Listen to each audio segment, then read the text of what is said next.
Welcome to Wellness Rebranded, the podcast for women ready to redesign their relationship with food, fitness, and feelings. We are a registered dietitian, a personal trainer, and a mental health therapist. 3 experts, 1 mission. To help you break free from diet culture, hustle culture, and emotional burnout. Let's redefine what wellness really means on your terms. As a parent, you know that worry. The one that creeps in when your child struggles to adjust to new teachers, new friends, new classrooms. You see their confidence slip when other kids seem to just get it quicker. And with teachers stretched so thin, your child isn't failing, but they're not really flourishing either. That's why I love what TCP Youth Empowerment is doing. Their mentors step into classrooms walking alongside the kids, encouraging them, celebrating every win, and reminding them that they are capable. I honestly wish they were in my child's school.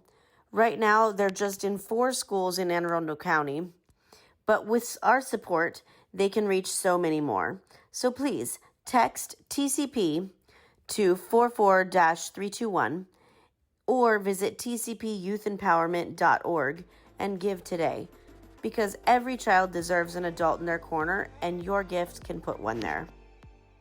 We have a cool topic for you today. Recently, Maria was a guest speaker at an event that I held for my husband's clients, and she gave us a talk on how to be a better listener, which is one of my favorite talks of all time that you give, Maria. I was really sad, by the way, that my husband ended up being out of town, because I would love for him to learn how to be a better listener. He needs it. So perhaps we can schedule a private learning session We'll with you. send him this episode. A couple session. How to listen to each other. This episode is not about how to be a better listener. However, in that conversation, Maria had a mic drop moment that stopped everyone in their tracks, and many of the people in the room looked totally shocked. They laughed, though. They did laugh. It broke the ice, and I literally chuckled to myself every time I think of it. So I don't want to steal your mic drop moment, Maria, but with that, will you share with our audience what your mic drop moment was? Well, color me intrigued. So here's the deal. On this episode, we're going to talk about emotions. Okay. I'm over here chuckling. The phrase that I used, which, by the way, I used it during a interview I did on radio in Spanish, and you can find that video on my Instagram. The face of the 2 interviewers were like, did she just said that? That's the same face. I'm familiar with that radio. face because I saw 30 people looking back at you with that face. All right, everyone, listen up. Maria's mic drop moment. I feel like we need a drum roll. They're going to hear and they're going to be like, oh, was that it? Listen, everyone. Emotions are like farts. You're so silly. You are silly. You were wonder why. Listen, this is important. Emotions are like farts. Number 1, they're natural. Both farts and emotions are natural. They're human. You have no control over when they come. Okay? They both need out. They need to flow out of your body. Can you imagine trying to hold your emotions in? It's like trying to hold a beach ball underwater. It's always going to come up, right? Hold a what? A beach ball. Okay, a ball. That's not what I heard. Beach. Oh, God. I knew what I want to say. I knew exactly what you said. Okay, can you translate in English? Imagine if you're in the pool and you're trying to put down a ball. Hold a beach ball underwater. What happens? It comes right back up. Exactly. Hits you in the face, usually. Okay, same with farts. Don't hold your farts. Like, well, couldn't that give you like a tummy problem? Yes, it could. Okay, so. Okay, listen, we have to make a pact that we never let Marcus hear this episode. Why? Oh, why? He's going to be fart. Because he'll fart everywhere all the time. Oh, jeez. I mean, but here, this is a great example, Tara. Farts, just like emotions, you cannot control them. They're human, they're natural. When they come, they come. So that's what they're not good or bad farts or not good or bad emotions. It's all about how you respond and behave with that. If you're going to feel like a fart coming and you're in the middle of a dinner and you're going to go and lift your leg and like, there's that, everyone. That's a problem, okay? That is a problem.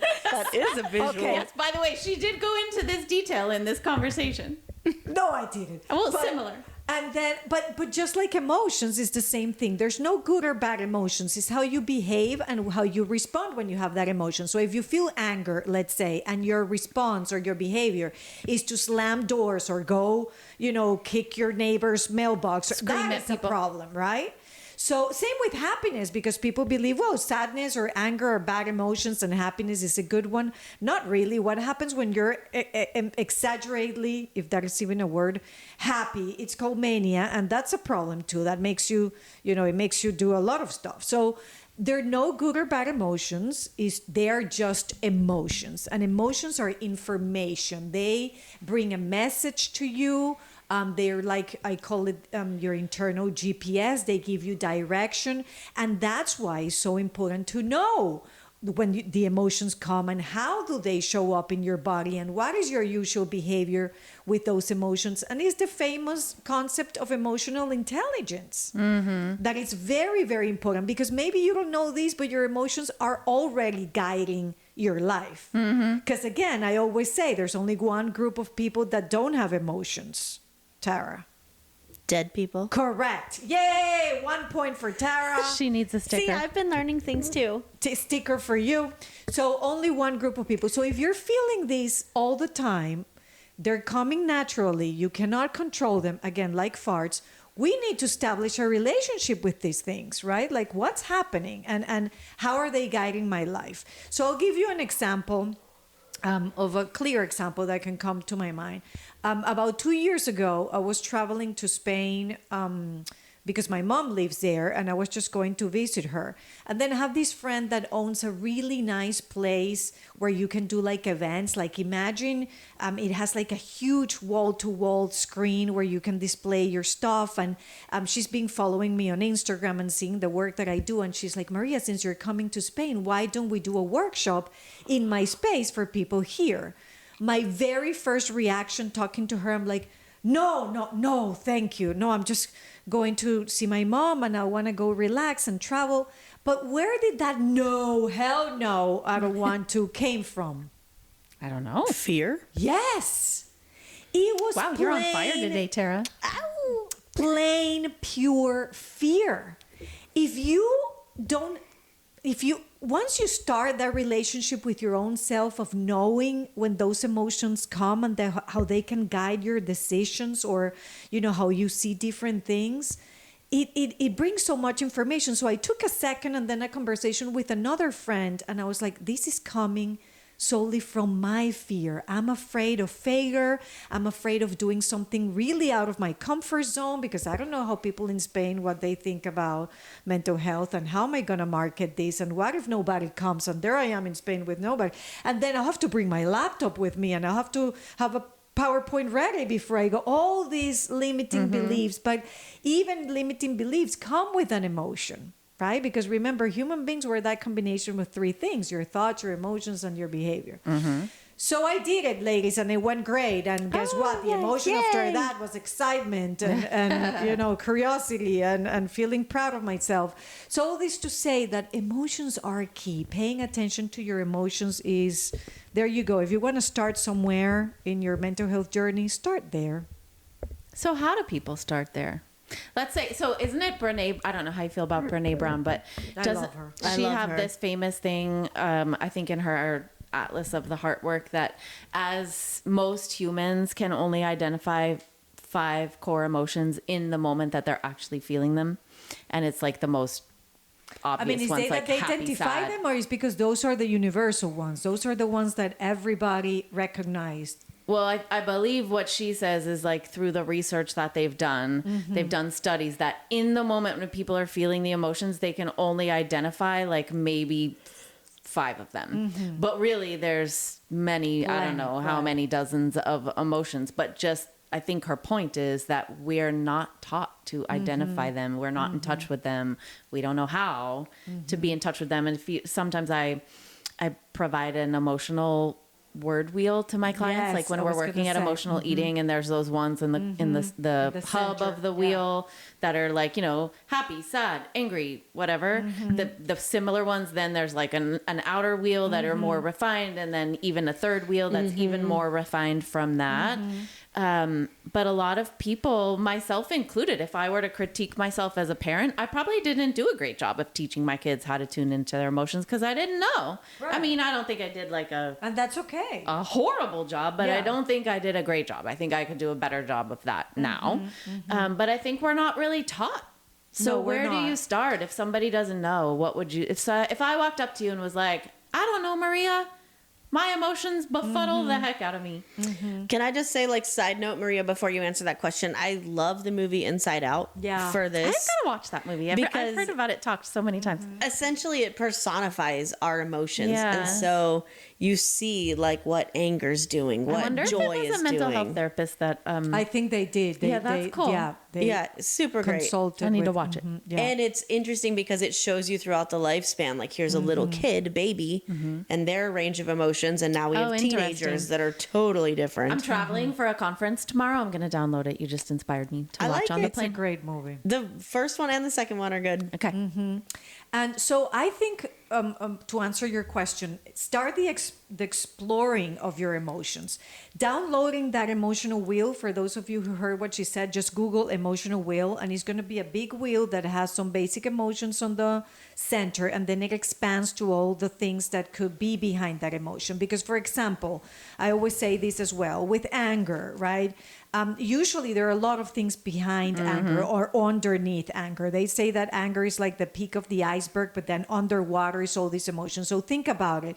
You are in traffic, right? And then you make a mistake and you cut somebody off, and the person honks the horn and then yells at you through the window like, you watch out. And then your first response is like Yes, that's what anger, they yell. like shut up is your reaction Right. of the anger. If you think about it, if you stop for a second, probably behind that anger, what it is embarrassment. Yeah. Right? It's like, oops, I'm so sorry, right? But it's way easier to roll your window down and say, what's your problem? Than saying, I'm so sorry, I made a mistake, right? Because socially it's probably more acceptable to yell at somebody than say, I'm sorry, sir, I messed up. And that says a lot about our culture right there. Yeah. Sad. So it's really diving in. It's like going. I'm thinking like if you're going through a hike or exploring, those hikes that you like to do, Elizabeth, for hours of walking around and looking at the trees. It's like doing it. Yeah, whatever you do. That crazy activity. Yes, that thing that you think you want to do with me one day and I don't. But it's the same, but personally, like inside, like what am I feeling right now? I'm putting words to what you're feeling, and then doing this little bit of studying of what are the emotions. They have like amazing posters now and little magnets for your refrigerator with a bunch of list of emotions that maybe are not in your vocabulary, but you can bring on and then start exploring how do they feel for me. Frustration, excitement, again, embarrassment, feeling rejected, humiliated, or feeling helpless, or, all these things that when you start putting words to it, the pieces start falling into this bigger and deeper knowing of this thing that is with you 24/7 called emotions that you cannot control or avoid. Neither I want you to, because they're going to then yell at different moments in the future. So is that work of this thing that is part of you until the day you die that we don't explore enough. I love it. Profound. Me too. You've like inspired me to make sure that I'm naming emotions and teaching them to my son as he That grows is up. what I would do different. I don't think I named them well for my kids when they were feeling them, but I do think it's important. And Maria, I will say that you have completely changed my life and perspective around that. I definitely thought as a former version of myself that there were good and bad emotions. Same. And thought, I mean, I guess really even thought of emotions as kind of this annoying thing. Right. The enemy. Right. Because we hear people say like, "Oh, she's so emotional." Yeah. Yeah. And so are you. All of us are emotional. Welcome What to does being that a mean? human. Right. Yeah. If emotional mean having emotions and feeling them, good for her. Yeah. But yes, if we want to use words for emotions instead of good or bad, maybe what we mean is pleasant and unpleasant. Yeah. Yeah. Maybe some that make us feel more comfortable than others, that's okay. But what happens when we try to avoid these emotions that supposedly are unpleasant and or uncomfortable, but I'm telling you, you have no control about feeling them? How does that affect the relationship with yourself? If it's something there that you can control and you're like, here comes a fart, I can't feel it, I can't have it, I need to, what do I do? Sometimes that happens in mixed company. I agree, but imagine if you start saying, I don't wanna have farts. I don't wanna. I've definitely fart thought ever that again. before. Well, Like, don't. period. You have no control over it, girl. You cannot be fartless unless you're dead. And even after you die, you fart like for some time. By the way, Sometime. Oh God. after you die. Wow. Well, this took a turn. That took a turn. But going back, Tara, this is an important point, though.